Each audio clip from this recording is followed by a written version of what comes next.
tardes, bienvenidos. Vamos a cortar por lo sano en esta ocasión con el diputado federal perdedor Gregorio Zamarripa. Siempre traemos a puros ganadores, ahora traemos un perdedor, a ver qué nos cuenta de cómo se siente ser un candidato perdedor. Y nos acompaña Juan Manuel Rodríguez, muchas gracias, y extrañando todos, por supuesto, a nuestro compañero Héctor de León. Señor diputado federal, casi, ¿qué tanto se hubiera perdido? ¿Qué significa ser candidato perdedor? Quiero decir, ¿qué significa para la sociedad, para la gente que representas, para la gente que confiaba, que te dio el voto? ¿Qué perdió esa gente al perder tú como candidato? Bueno, buenas tardes, noches. Matías, una felicitación por este nuevo programa que siempre estás innovando aquí en Aguascalientes. Juan Manuel, gracias por la invitación. ¿Qué se siente en el grueso de la comunidad donde voy? No solamente los partidarios de míos, sino donde llego al restaurante con la cajera, en el mesero, la cocinera, todo mundo me dice, no es posible que haya perdido. Usted no perdió. Y dicen otras cosas que no las digo aquí por favor, no. Por responsabilidad de uno, pero sobre todo por respeto aquí a la gente. Y porque sobre todo la propuesta de Gregorio Zamarripa no era la improvisada, era la de 5 campañas o la de 4 campañas. Y más allá del tema de perder, recordemos la elección legítima, la elección espontánea y limpia fue la del 7 de junio.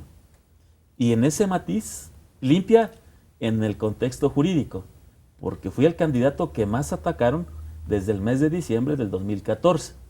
Lo pueden analizar en prensa escrita, en televisión y en radio, fue esa parte. Y las propuestas las tenemos a la mano, la Universidad Metropolitana, el Hospital Metropolitano, sí, diversa infraestructura que luego no se retoman por nadie y que el que le hiciera uno no eran ocurrencias, sino de haber sido alcalde y de haber sido ciudadano, brincar a una presidencia municipal, de ser defensor de derechos humanos, brincar ahora a la política pública y luego llegar a la Cámara de Diputados y presidir incluso la Cámara de Diputados, la Comisión de Gobierno, la Comisión de Gobernación, la Comisión de Juicios Orales y coordinar el grupo parlamentario correspondiente. Esa parte te hace que llegues con propuestas sólidas y concretas. Y al final de cuentas, eso fue lo que permeó. Al final de cuentas, en el resultado de la campaña. Y fui de los 3 distritos del PRI en Aguascalientes, el que el 7 de junio resultó vencedor. Entonces, en ese contexto, a la gente le ha costado trabajo, y me lo dicen a mí incluso los contrarios, que esto se haya perdido.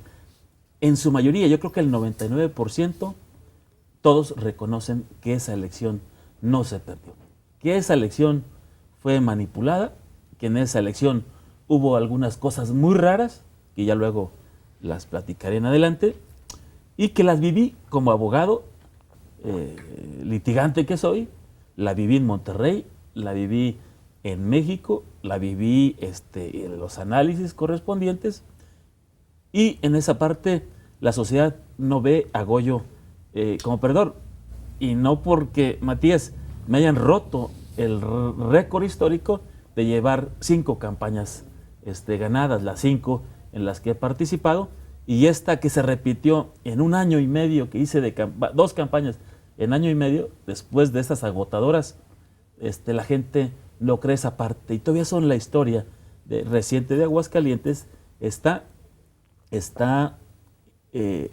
no creíble. Más adelante vamos a desglosar un poco, a entrar un poco más en materia de lo que fueron tus triunfos anteriores. Nada más ahorita una pregunta así general. En tus victorias electorales anteriores, ¿fuiste beneficiado por lo que ahora te perjudicó? Por el sistema, digamos, porque no, bueno, te cambio la pregunta. ¿Gana el que quieren que gane, no el que debe ganar? Así es en esta parte. Por eso, el domingo 6 de diciembre en la noche, cuando me doy cuenta de muchos factores que intervinieron en ello, y como decimos en el rancho, a toro pasado, te diste cuenta qué es lo que había sucedido y que no querían que ganara Gregorio Samarripa. Y ante esas circunstancias, no te queda más remedio que prepararte si quieres seguir en esto, y si no le gusta, y si le gustan las pisadas de los caballos, como decía mi abuelo, prepárate para continuar. O sea, en estás ello. consciente. Estoy consciente. Y asimilas y asumes que así tienen que ser las cosas. O sea, todo político, todo buen político tiene que hacer, o quien se precie a ser político, debe estar preparado para eso, para lo que venga. El domingo a las 9 de la noche con 58 minutos, porque vi el reloj, vi los resultados, me decían, le vas ganando al PAN. Le dije, pero no han sumado los del PANAL. No han sumado que mi otro aliado bajó de casi 8,000 a 2,000. No han visto eso. Así que, manos a la obra, y hablé con todo el equipo en ese instante, con los que estaban llorando, con los demás, y bueno, tienes que sacar de lo que estás hecho, el nombre y apellido, y poner a todos en su lugar, tranquilizarlos. Y al siguiente día, tú estuviste allí, convoqué una rueda de prensa para decirles gracias. Se cerró la llave ayer a las 9:58 de la noche y empieza otra historia. Y salí en esa tesitura avanzando. Hablé con el ganador en esa campaña, hablé con los demás candidatos y le di gracias a todo el mundo. Y de lo que había pasado, de las difamaciones, de quien quemó la palapa y ese tipo de cosas, bueno, pues todavía le pediría al de que quemó la palapa que me la pague, ¿no? Pero al final de cuentas dije, se cierra este ciclo, si no, no voy a poder vivir en los días posteriores de lo que viene, y de ahí ya me concentré en esta otra parte, en lo que estás haciendo, consolidando la parte interna y listo para la que viene. Me encontré a un personaje simbólico en las primeras semanas de enero, que le dicen el Chamuco. No, el de veras. No, el de veras, ese ya me lo había encontrado semanas antes en la campaña. Y me dice, ¿cómo es posible? Me ve en un restaurante, ¿cómo es posible? Dijo, normalmente el que pierde se esconde 1 año o 2 y luego saca la cabeza así de manera. A ver si hay y a ti algo. te vemos en el café, en el restaurante, en la calle, en el carro, gritándole a En Juan el golf. Natal, No, ahí no, saludándole. ahí no, No, yo ahí no, sí. nunca aprendí eso Siempre. porque yo soy del rancho, yo soy del campo. Y me dijo, ¿qué se siente lo que tú me estás preguntando? Dije, no, cerré un ciclo. No me dejaron, no quisieron que yo ganara, me pusieron todos los obstáculos, pero ya entendí cómo es la política, pero estoy listo para lo que viene. Y se sorprendió y me invitó ya un vaso de agua. Sí, un vaso de seguramente. Aquí, en esta circunstancia, después de todo el proceso, se abrió un debate realmente muy interesante respecto al fallo jurídico, respecto al término de las elecciones. Se vio que en la sociedad había un núcleo muy fuerte, un porcentaje muy elevado, que no estaban de acuerdo con ese fallo dado por las autoridades judiciales. ¿Qué puede comentar sobre eso? Porque se sentía que no había un fundamento fuerte, sostenido, para tomar esa decisión. Dicen, y decíamos en la campaña y en el pueblo, que la voz del pueblo es la voz de Dios. Y también la mirada del pueblo es la mirada de Dios, ¿no? Obviamente. La gente sigue sin creer lo que pasó. El reproche que me hacen a mí, porque me hacen un reproche, es por qué no hice más cosas para defender esa voluntad, sí, ese triunfo en esas circunstancias. Porque había muchas explicaciones, Juan Manuel. Sí, en materia jurídica se conoce la verdad formal, la que está ahí, la que sirvió para tomar una decisión. Y la otra es la verdad real. Y la otra verdad histórica, de la que se habla mucho en estos tiempos con los temas de Guerrero. Sí, pero ¿cuál era la realidad ahí? Cuando yo digo 9:58 de la noche que me di cuenta de lo que había pasado, ahí, porque nadie ha analizado, dicen, ¿por qué se repite ¿Y en qué términos se repite la elección? Se repite la elección y se va a repetir en las mismas condiciones en que se llevó a cabo. 1 a 1, partido a partido, ¿sí? 1 a 1, en las mismas condiciones. Nada más se reducen los topes de campaña proporcionalmente. Pero que si era facultad del INE o que si era facultad de la Cámara de Diputados, determinar. En ese inter, la elección debió haberse llevado a cabo sin alianzas, sin coaliciones. ¿Dónde se acordó eso? ¿En la Cámara de Diputados o en el INE? ¿Dónde cambiaron este formato? Para empezar, ese era cumplimiento de una sentencia de la Sala Regional de Monterrey y la de México. Ahí estuvo la movida. Al final, cuando los abogados míos llevan todos los recursos para declarar inconstitucional el acuerdo del INE donde acuerda las alianzas, fue improcedente porque el partido no había impugnado. Y el candidato no puede impugnar si el partido no ha hecho la impugnación. Y eso era a toro pasado porque el resultado venía en ese contexto. Y fueron pasando muchas cosas y vinieron resoluciones en el sentido de que había la injerencia de un alto funcionario de Aguascalientes y más argumentos de esa naturaleza. Pero yo siempre dije, a ver, ¿cuál es el trasfondo de este asunto? Dije, la preocupación mía es que no sea jurídico el tema, que sea político. Y ustedes ya lo verán al final, ¿cuál fue la resolución? ¿Cuál fue el matiz? Lo que nunca se había dado en México, no solamente en Aguas, ni en una elección federal, se da en esta circunstancia, por las que ustedes ya Hacemos un saben. pequeño corte y regresamos.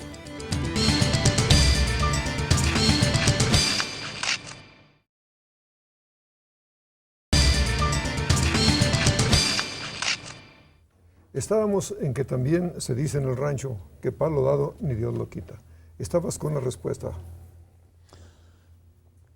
Y volviendo con Juan Manuel, esa parte, todo lo que hemos explicado, no lo sabe la gente, pero lo siente la gente. Sospecha, supone. Sí, la gente dice, la primer día que me paro con la gente, dice, esos enjuagues ya los conocemos de la política. Sí, lo que nos preocupa es que no se resolvió en Aguascalientes, se resolvió en otro lado, en Monterrey, a la medianoche, porque fue al cuarto para las 12 cuando se vencía el término, y en la Sala Superior de México se resolvió un día después, ya a las 4 de la mañana, en un debate de 4 horas, donde fue empate de votos, 3-3. No había una verdad. ¿Para dónde se inclinaba? Y el magistrado presidente tuvo que votar por esa parte. Pero luego, el voto de calidad. el voto de calidad. Y dejó a todos en ascuas. Y la gente cuando dijo enjuagues, tú como candidato, ¿qué puedes decir? ¿Qué más puedes hacer? Y por eso la gente no cree, no participa y estamos batallando en esos procesos electorales. Pero tiene que haber carísimos. alguna forma de anular eso. ¿Qué puede hacer la sociedad? ¿Qué pueden hacer los votantes para cambiar ese estado de cosas? Fue el motivo de la campaña siguiente, ¿sí? De las giras que hacíamos por la democracia. ¿Qué tenemos que hacer? Decían en Calvillo, levantarnos en armas. No, Pues ya ni salir a armas las hay. urnas. Es una forma Ya de ni decir, armas vamos hay. a votar. La gente de Calvillo, gracias a la gente de Calvillo, muy entrona, muy firme, dije, esto se combate con política. La política con política, el trabajo con trabajo, etc. Lo que tiene que hacerse. Y así fuimos haciendo un recorrido. Pero la gente decía eso. La gente dice eso. La gente, yo creo que la que mejor matiza, y es la que ha tenido en sus manos la elección de gobernador y la elección de presidente, y creo que se va a repetir en el siguiente proceso, en los siguientes procesos, está más objetiva en estos temas, se mete más a ello. Pero esa misma gente tiene una gran decepción de que las instituciones sean manipuladas. Lo que dice el comentario, lo que dice el compañero Matías, a eso se debe en gran parte el ausentismo en el voto. Aquí llegó al 37%, precisamente porque está decepcionada la sociedad. Pero no por es la estos- medida. ¿Cómo? No es la forma en que debemos reaccionar. sino al Exactamente, contrario. digo, porque como decía, surgen en Calvillo unas posiciones peligrosas, delicadas, pero la gente a veces decepcionada recula y no vota. El voto nulo fue del 8%, fue el cuarto lugar después del PAN, del PRI y del PANAL. El voto nulo es una forma del pueblo de responder cuando se ve incapacitada para hacerlo de otra manera. Porque ese es el hartazgo en una sociedad donde ya la fuerza política, las actividades políticas están en una posición. Pero cabe realmente- señalar que eso es en todas partes, no solamente Sí, en México, ¿no? Es exacto. un sistema, el Eso sistema es lo que político es el mismo en cada país o en todo el mundo, pero cada país tiene que buscar la forma de contrarrestarlo. El asunto aquí, Juan Manuel, es que cuando digo por qué no se resuelve en Aguascalientes, porque la gente tiene la cultura, esa de Calvillo, de Jesús María, mi pueblo, Sí. de San Pancho, Cocío, Tepezalá, Asiento, San José de Gracia.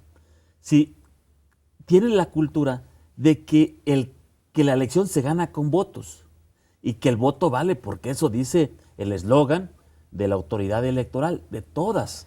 Y no se diga del trife. Tú tomas la decisión, nosotros la defendemos. Y la gente piensa, como los niños, que el que tiene mayoría de sufragios es el que ganó. Dice, no que los jueces vengan y resuelvan, que revuelvan los votos, que tanto esfuerzo nos costó. Que la gente que contó los votos, los ciudadanos, hayan determinado que esos votos son válidos. El que votó de las 8 de la mañana a las 12 del día, cuando se dicen que se dio en la casilla 413 la presencia, ¿por qué se anuló esa parte? Y el que votó de las 12:15, de cuando se fue esa persona, de allí hasta las 6 de la tarde, sin haber visto el Twitter, ni el internet, ni la televisión, ni interesarle nada, más de que Sin la voluntad influencia y el ninguna. compromiso, el que venía desde la Congoja, o Paredes, ¿sí? O San Juan de la Natura, a ir a emitir el voto, que ni siquiera prendió la tele ni el radio, dice, ¿cómo es posible que de un plumazo, en la última hora, en una oficina por allá, le den quemón? ¿Y por qué? Porque todo el mes de diciembre no hubo representante de esos 10 municipios, los que más hacen política, no los más politizados, los que más hacen política. ¿Usted lo creería? La señora que va con la saquita, la que le costó mucho, sí, la que de veras tiene convicción, esa es la gente que se decepciona cuando te ve a los ojos, cuando ve esto y dice, hagan sus cosas, hagan sus enjuagues, yo ya no participo. Y contra esa campaña fue contra la que nos tuvimos que meter. Por eso cuando me pregunta Matías, ¿cómo se siente? O sea, yo no me siento derrotado. En la historia mía yo tengo mi constancia, pues digo, la legítima, yo la tengo, que la gané. Y ahí salía en los eslogans. Porque para mí eso era importante. La segunda ya estaba manoseada. Como dirían en mi rancho, ya estaba salada. Y ya luego me dicen a toro pasado, no debiste meterte a esa segunda. Le digo, sí, me lo dices a toro pasado, me lo dices después. Pero cuando tú ganaste una elección y se anula por circunstancias no claras, explicables, tienes que ir, gente, ya no voy a entrar, no, tienes que entrar a defender esa pauta. Por eso la segunda campaña fue la campaña de Goyo. A ver, ¿qué hubiera pasado si ya no entras a la segunda? Estaría hoy diciendo, a toro pasado, se los dije, ya ven, por eso no quise. Y me hubieran dicho, es que porque no quisiste y pusimos otro candidato, por eso perdimos. Lo hubieran recriminado más. Me hubieran recriminado. Entonces, el hubiera ya no existe. Exacto. Había Y que tú dices, entrarle. en la política hay que entrarle a eso. Para mí es un triunfo histórico. Sí. Y si vieran cuando llego y me paro, ahora en los eventos, en los municipios, o sea, es un orgullo impresionante y te das cuenta de que como que esto tenía que pasar para acomodar ciertas cosas. Si estás de acuerdo en que la política es algo muy importante, tan importante que no se puede dejar en manos de las masas. Sí, todo es política, hasta cómo nos sentaron aquí en los sillones. Son criterios de política. Todo ello. Y decía Aristóteles, y todo el mundo ha dicho, la política es lo que resuelve y lo que tenemos que hacer cotidianamente. El tema es cuándo se hace política y cuándo no. Cuándo se usa de la política y cuándo la política tiene que imperar. Es la gran crisis, así como hay una crisis de credibilidad de la gente hacia nosotros, es porque nosotros en estos medios no hacemos política. Hacemos grilla, lo resolvemos en un café y la gente no quiere eso. La gente lo que quiere es que se lo pongamos sobre la mesa, lo que le interesa, y que le digamos, esto va a ser así, y que no lo cambies, que no ahorita porque quieres ser candidato, dices, esto va a ser así, y ya cuando eres elegido, siempre ya no va a ser así. Oye, pero inclusive los acuerdos bajo la mesa son política. Sí, sí, pero hay reglas y códigos no escritos. ¿Y cuál es esa regla? Muy sencilla, el interés público, el interés de la ciudadanía. Eso no tiene vuelta de hoja. Vean las políticas londinenses, europeas, suizas, alemanas, norteamericanas. O sea, hagas lo que hagas sobre la mesa y lo que diga Trump y lo que diga Ted Cruz y lo demás, va a llegar el momento en que todas sus ocurrencias, sí, van a quedarse al margen y no pueden ponerse sobre la mesa. Y por eso en México todavía, donde estamos en una democracia creciente, en evolución, cometemos muchas cosas. Y mientras no sabemos ni medimos el daño que le estamos causando al ciudadano. Los jóvenes no quieren saber nada de esto. Y de todos, no crean que... O sea, aquí lo único que impera es el voto de castigo. Porque cuando gana uno, cuando castigan al otro. Y cuando gana el otro, cuando castigan a este. Y cuando gana este, cuando castigan al otro. Y la ciudadanía está... Oye, pero es que como ciudadanos apartado. todos tenemos algo que nadie nos puede tocar, por mucho que hagan los políticos, que es nuestro derecho a votar. Y es que si vamos a votar, les damos en la torre a cualquier arreglo que puedan hacer en cualquier cúpula. Les decimos, cuando contestábamos en esa gira, miren, el único privilegio de esto, salgan a votar. Podrá haber, como en esta vez hubo, un manoseo, pero tarde o temprano la voluntad del pueblo es la que se va a imponer. Y lo digo igual con la gente, salgan a votar, salgan a participar, de veras. Muchas cosas dependen de ustedes. Y eso es importante, muchas cosas, las más importantes en la nación, en el estado, en los municipios. Esa es la cultura que tenemos que... Es que es muy cómodo decir, no, pues no voy a votar, estoy enojado por esto, por lo otro, me quedo en mi casa. No, o el hombre, voto nulo también. es lo pues, menos, pues, esa es otra cuestión. ¿Para qué vamos entonces? Y si los que estamos de este lado no somos capaces ni competentes para hacer ello, la gente sí lo es. Juan Manuel, sal y ve las propuestas. Tú en el discurso como candidato, Matías, dices muchas cosas, pero luego de pronto sale don Juan, don Pedro, gente muy vertical, muy ecuánime, con discursos, pero contundentes, y volteas a ver y dices, Chihuahua, y empiezas a moderar tu discurso, y te empiezas a informar mejor, y te empiezas a hacer esto, porque empiezas a conocer la gente que hace política, y esto es peor. La sabiduría popular. Y regresamos.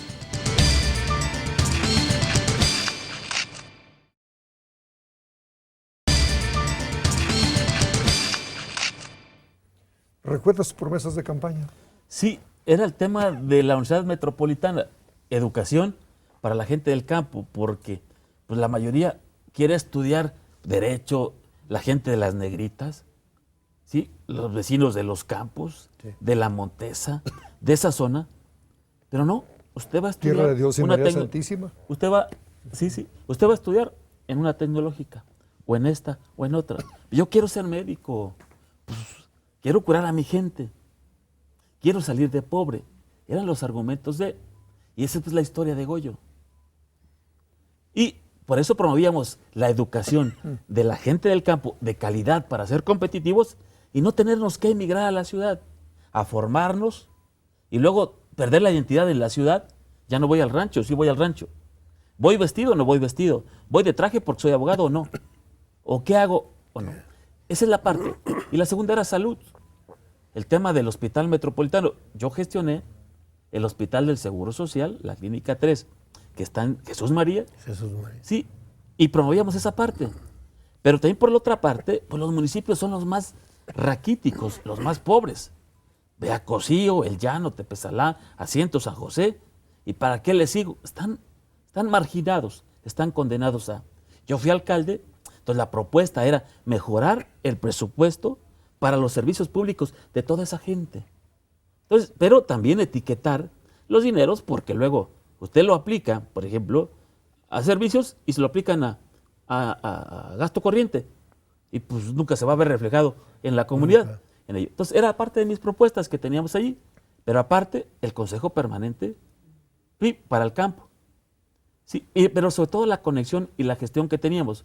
Y la zona metropolitana, que yo la fundé en el 2008, cuando vinieron la Cámara de Diputados a emitir el decreto aquí en Aguascalientes. Sí, extender esa parte verde de las hortalizas, de los rábanos, por eso salían los rábanos allí en el primer anuncio, y las espinacas y las acelgas, para decir, bueno, aquí va a estar la zona metropolitana. Y era la consolidación de esa zona metropolitana, que era la parte del tercer anillo, y ya ver la otra parte del cuarto anillo en la parte norte de esa. Ese era el proyecto que teníamos nosotros visto, no para el año 2017, sino hacia el 2025, caminar en ese contexto, pero ya traíamos toda una fórmula de programación que teníamos en las propuestas en ese contexto. Después de ello, yo he tratado de acercarme con los actuales diputados federales para tratar, por lo menos, de hacer algunas obras que son vitales para la vida de esa del lado norte. ¿No te estás metiendo en lo que no te interesa? ¿No estás invadiendo terrenos al hacer gestiones que te correspondía hacer como diputado sin serlo? ¿No estás interfiriendo ahí, no estás haciendo ruido ahí en la Cámara de Diputados con el que es el diputado por Aguascalientes? Cuando preguntó Juan Manuel que la gente qué pensaba, y yo le dije que la gente no piensa que yo perdí, la gente me sigue igual hablando y pidiendo gestión para. Y en lo demás, he tenido creo que la atención de atender a todos y cada uno de los que están legislando ahora, y no tengo ningún inconveniente de sentarme con ellos con toda tranquilidad y decir, y ir con la gente, decir, esto me lo hizo fulano o perengano. Yo en esa parte no he tenido empacho. Y cuando fui gobernante, cuando fui diputado y cuando he sido candidato y ciudadano, reconozco, si lo hizo el rojo, el amarillo, el color que sea, de decirle gracias por la gestión, por la petición. Y recordamos, yo siendo presidente municipal, cuando Luis Armando, yo fundé la Asociación de Alcaldes para defender a esos municipios. Y cuando tuvimos logros, se los hice saber muy bien. Y cuando no, pues también hicimos ese tipo de cuestiones. Fuimos a la Cámara, lo hicimos allí, pero esa es la parte, Matías, que creo que si nosotros no le decimos a la gente, no le damos confianza de que me puedo sentar contigo, haya pasado lo que haya pasado, la gente difícilmente que me está viendo va a confiar si de nuevo salgo el día de mañana a otra campaña y les digo, no, yo estoy bien. Pero no ha sido con Salas, así lo llevamos a trabajar en equipo. No, pero ya, ¿O hay celo? ¿O qué? No tengo ningún celo. No, ¿y por parte de él? Ya hablé ello y no creo que vaya a tener celo. Yo estoy a punto de ir a la Cámara a buscarle para que me ayude a hacer algunas gestiones y no creo que tenga algún inconveniente en hacerlo. Sí, sí, igualmente. O sea, un candidato perdedor no tiene por qué quedarse escondido, como mencionabas hace un rato, No, claro, como que la gente cree. Claro. Yo, por lo menos, en Gregorio Samarripa no van a ver esa parte, porque yo legítimamente no me siento perdedor. Oye, pero bueno, ahí le estás invirtiendo no nada más tiempo, estás invirtiendo obviamente también dinero, porque nadie te va a pagar porque estás haciendo esas gestiones. Y ese aspecto, ¿quién te lo cubre? Aquí tienes que sembrar para cosechar en el futuro. Y yo pienso seguir en esta parte, voy a seguir en esta parte, y ya me verán lo que voy a estar haciendo. Sin resentimientos, ni con tu partido, ni con personajes, ni con las contrarias, ni nada. Cuando uno en la política sigues y traes resentimientos aquí o aquí, difícilmente puedes avanzar. Y si avanzas, difícilmente vas a poder desdoblarte. Y si tampoco lo haces, difícilmente vas a poder terminar bien. A todo nivel, incluso a nivel nacional, el municipio es el más desvalido y el más desprotegido. Aguascalientes no es la excepción. Coneval incluso incluye a los municipios del norte del estado en un estado de pobreza, y desde luego es donde se debe trabajar y se está trabajando, pero falta mucho por hacer. Yo veo en esta elección una participación de los habitantes de esas áreas que sí tienen interés por cambiar, pero todavía no hay una respuesta completa. El aspecto que se trabajó por parte de su candidatura, la salud, la educación, el aspecto metropolitano que ya invadió áreas ejidatarias, campos de productivos. Es muy interesante ver qué es lo que se debe hacer en Aguascalientes para acelerar ese crecimiento en un área que ha estado desprotegida. Pero sí, hay que hacerlo, pero ¿quién Se está haciendo? ¿No? Se está haciendo, ¿Qué se desde está luego, haciendo para pero hacer hay eso? que reforzarlo. ¿Cuál es el problema en Aguascalientes y en México? Y el problema de fondo es el tema de la planeación. Llegamos improvisados, que era parte de lo que decía Matías, no solamente en la parte psicológica, en la actitud interna, en llegar a gobernar, porque luego me siento gobernante y ya no te escucho, y peor si perdiste conmigo, o competiste conmigo, o me dijiste, o me viste mal. Esa es la parte que nos domina, la parte interna, y se refleja en los programas de gobierno. Lo que pasa en Aguascalientes es, y lo que pasa en México son programas trimestrales y sexenales. Velo a nivel nacional. Llega una administración y hay que cambiar la otra.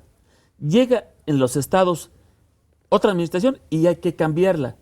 Llegan los municipios, no se diga, cada 3 años. Ahora que van a ser de 2 años, véalo usted. Y hay que borrar y enterrar, como los conquistadores, todo lo que los demás hicieron. Eso es lo que pasa en México. No se continúan las obras, ello. Entonces, ¿qué se requiere? Pues eso le hablaba. Aquí, cuando usted va a hacer política, hay que ver cuál es el rumbo, qué es lo que requieren los municipios. Si ancestralmente tienen una enfermedad, hay que buscar cómo se la curas. Y primeramente el interés general y luego el interés particular. Y planificarlo. A ver, ¿cómo quieres ver Aguascalientes en el 2050? ¿Cómo quieres ver que tus nietos estudien en universidades de primer mundo? Sí, el tema de desarrollo económico, el tema de desarrollo urbano. Sí, que vayas teniendo un modelo de estado, de municipio. O sea, ¿cómo quieres que se vea Jesús María en el 2030, en esa zona metropolitana? ¿Como una Santa Fe?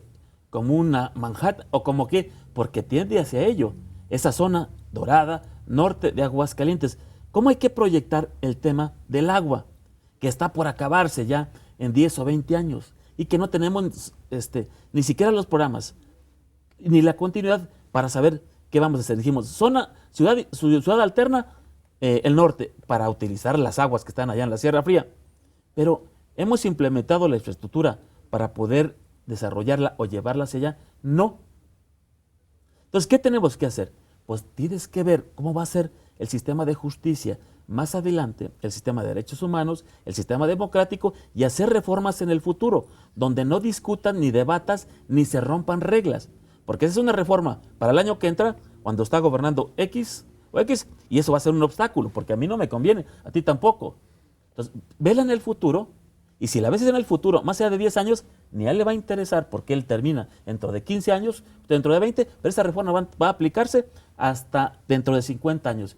Y se va a ir culturizando la sociedad, los jóvenes, las mujeres, los adultos, con eso. ¿Cómo queremos que se vea Aguascalientes en el futuro? ¿Cómo queremos que se vea México? Pero, por ejemplo, el tema petrolero. ¿Íbamos al día? ¿Se da cuenta que vamos al día? A Chihuahua.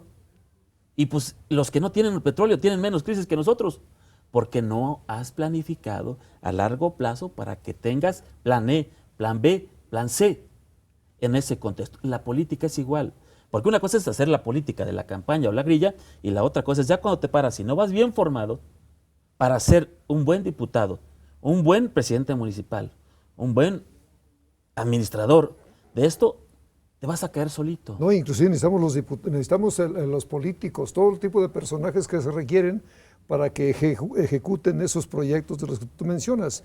Pero primero tenemos que formar a esas generaciones. Por ejemplo, los políticos. Estoy acordando que tú tienes un pasado borrascoso en cuestiones de política. Para ser alcalde no te fue tan fácil. Tuviste tus roces con el partido, inclusive. Algo estoy recordando. Te pregunto, para no irnos tan a fondo, ¿perdiste por culpa de Carlos Lozano? Quiero decir, ¿perdiste por ser amigo de Carlos Lozano en esta ocasión? No, no perdí por ser amigo de Carlos. Yo creo, como he dicho, la resolución final de este asunto fue fuera de Aguascalientes. Como alguien dijo, nos jugaron a la mala. Estos fueron factores nacionales y vean, o sea, porque a mí me lo dijeron en el trife y te lo digo así tal cual. Esto lo hicieron, mi amigo, para salvar al PT. Vamos a un corte y regresamos.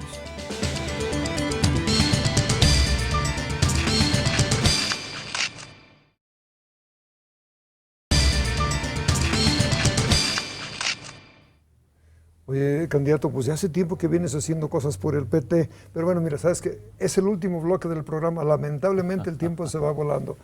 Queremos saber quién es Gregorio Zamarripa, de dónde viene, de dónde salió, por qué salió.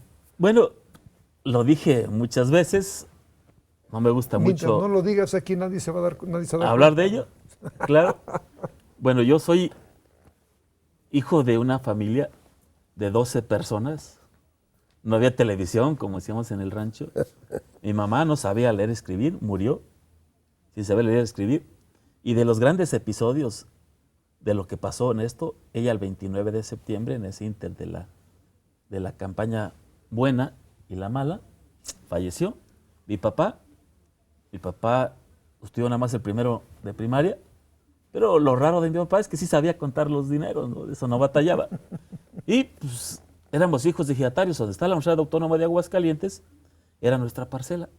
Donde está el edificio de rectoría, que le recuerdo a veces a don Mario Andrade, donde está la biblioteca, que me la pasaba mucho allí, era nuestra parcela. Ahí está el arroyito, ahí sembrábamos pepinos, calabazas, zanahoria, porque regábamos con el agua negra de la hogaza, ¿sí? Que servía de abono para ello. Nos expropian para hacer la autónoma y nos vamos al monte donde compramos ahí, bueno, mi papá compra una parcela, hace un pozo y nos tocó esa vida precaria de ejidatarios, de andar descalzos, sí, y de no tener servicios X, con aparatos de petróleo, sí, o sea, en el piso, en una habitación donde teníamos 3 camas para dormir 6, y en las vacas, o sea, las vacas, dice que donde brama una vaca no hay hambre.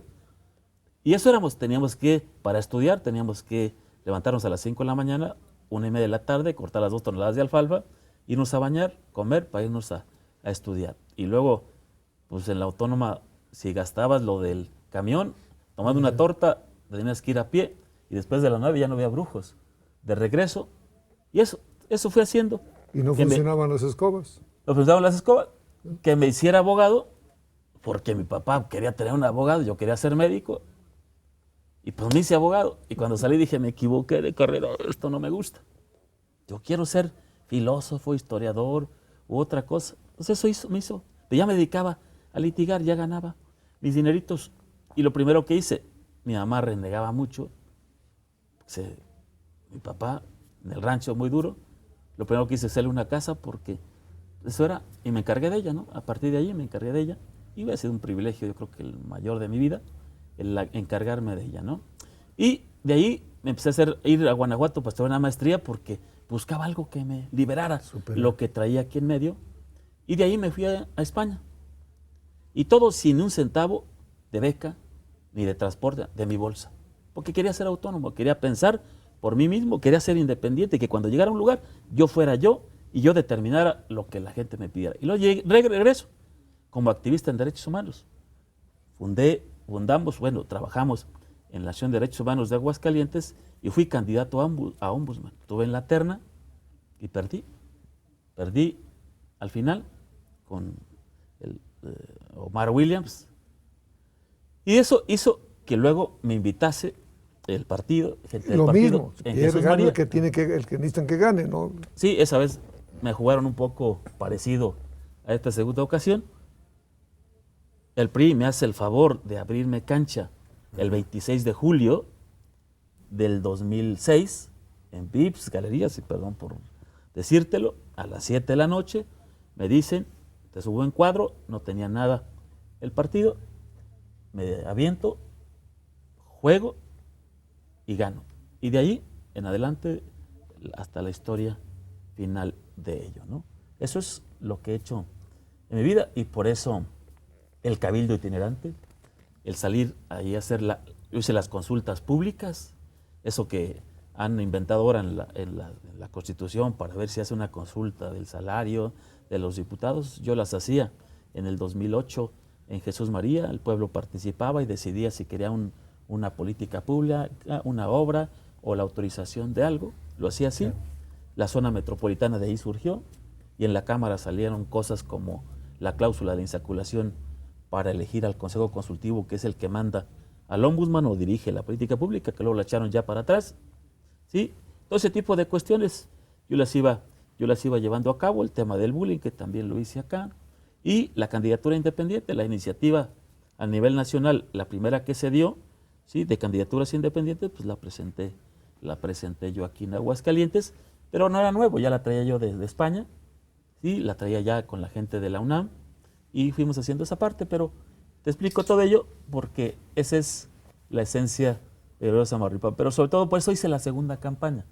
La segunda campaña fue más la campaña de Goyo, como me dice la gente en el campo de acá, y era un reto mío de sentarme con la gente y sobre todo en la parte más pobre esa de la que tú hablas en los municipios para decirles la única forma de salir de este marasmo ancestral de 200 o 300 años y el motivo por el cual se hizo la independencia y la revolución es la educación y es asumir una actitud ante el mundo, ¿sí?, de superación. Eso es lo que tenemos que hacer. Si no tienes confianza en ti mismo, difícilmente puedes sacar a tu familia, a tus amigos y a ello. Yo presumo mucho que en mi casa, yo soy abogado, mi mujer se hizo abogada ya una vez yo siendo abogado, mi hija la mayor, abogada, mi hijo, el de en medio, abogado, y la que viene quiere ser abogada, y eso te da orgullo para ello.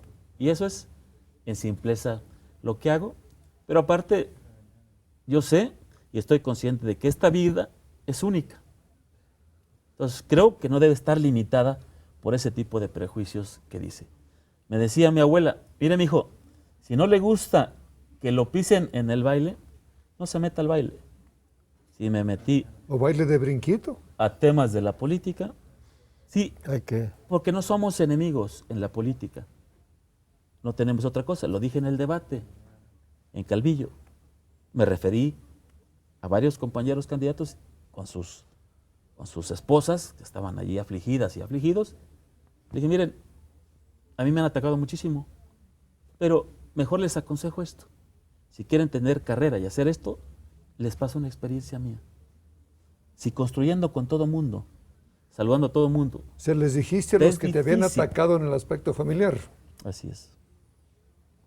Y esa parte te digo, si te quedas con ello aquí, no vas a poder ser un buen gobernante, un buen legislador. Si lo tienes aquí, no vas a poder desdoblarte en ello. Y la política se hace con esto, no con el hígado ni con el corazón. Eso es para otro tipo de vivencias, no para hacer política. Y la política creo que tiene otra dimensión, tiene otro tipo de expresiones y no tiene esa parte. Y a lo mejor, pues finalmente has sido no filósofo como pretendías. Eres bueno para la filosofía, estamos viendo según eso. ¿Y el futuro de Goyo? ¿En otros, alguna otra empresa, alguna otra actividad, alguna novedad? Acabamos de fundar una fundación de defensa del campo, sobre todo esa parte pobre. Estamos ahorita capacitándolos para proyectos productivos. Sí, en ese asunto, el tema de la formación y capacitación para la gente, el tema de los derechos humanos estoy volviendo. Terminaré mi tesis doctoral en breve, yo creo, y estoy tratando de acercarme a un profesor de la Universidad de Columbia para ver si me admite hacer un máster, ¿sí?, en políticas públicas para ello. Ese es el hambre que traigo. Me estoy poniendo al día en el tema del Sistema Interamericano de Derechos Humanos, del que ya hice el segundo curso, voy por el tercero, y seguramente será en Costa Rica. En esa parte como me nutro para volver en sí y tomar esta experiencia, que no fue amarga, porque si ya lo sabes que es amarga, nomás le haces gestos, te lo tomas y lo que sigue ¿De qué lo vives? sacas. Soy abogado, tengo el despacho desde el 87, ¿sí? Y nomás me acerco, me dicen los compañeros, nomás viene usted y trae buena suerte al despacho. No, cuando tienes hambre, le atizas a la olla, ¿sí? Y no puedo litigar cuando soy funcionario. O sea, ¿que te están funcionario. diciendo que trabajes más o qué cuando te comentan eso? No, que esté más en el despacho para que le atienda a la gente. Y la gente me pide mucho la atención en ese contexto. ¿Tienes despacho exitoso? Exitoso, pero en lo demás, mi papá, las tierras que eran monte en su tiempo, ahora están pegadas a Tercer Anillo o a Zaragoza. Eso nos heredó mi papá, quien a veces no gastaba. Aguascalientes, ya había camiones. Él iba a Aguascalientes caminando y regresaba caminando diario. Entonces se ahorra. De Dios, que saber nada te importa. Y ahora yo no me voy caminando, pero me voy en carro, voy y vengo. Pero bueno, paso por donde él pasaba para acordarme en esa parte. No, eso hago, pero en la otra parte no soy rico ni nada de ese tipo de cosas, pero te ha tratado bien la vida. Me he tratado bien la vida y tengo grandes amigos, que es lo que me ayuda en este apartado. Pero siempre mi bandera y mi filosofía es buscar la felicidad, la satisfacción. ¿Resentimiento con tu partido? No. ¿Con alguien? No. ¿Con algo? ¿Con nada? No, yo creo que nada más conmigo por no haberme doctorado en el 2003 cuando tenía que hacerlo, por un poco de flojera, por meterme al tema de la política, dedicarme tanto a ello y desperdiciar esa parte de la vida. Pero lo demás... O sea, pero hiciste el doctorado, nomás te falta levantar el papelito. Sí. Ir por él. Terminar mi parte correspondiente, defender la tesis, porque defiendes una tesina con 2 sinodales, la primera, la segunda con 3 sinodales y la última, la defensa, es con 5. Pues a ver si la próxima vez que platiquemos ya la tiene, por favor. Estamos en ello y estaré trabajando, y es la parte que me recrimino, pero trato de cada día ser mejor, ir llevando a cabo. Pero ya en el tema de política, pronto me verán en algunas actividades y todo para adelante, y verán con qué bríos y con qué atingencia lo vamos a hacer. Pues por lo pronto nos despedimos porque ya se acabó el tiempo. Gracias. Coronel, muchas gracias. No, al contrario. Señor diputado federal. Bienvenido. Muchas gracias. A ustedes muchas gracias por escucharnos, por acompañarnos todas las semanas. Señores camarógrafos, muchas gracias también a ustedes.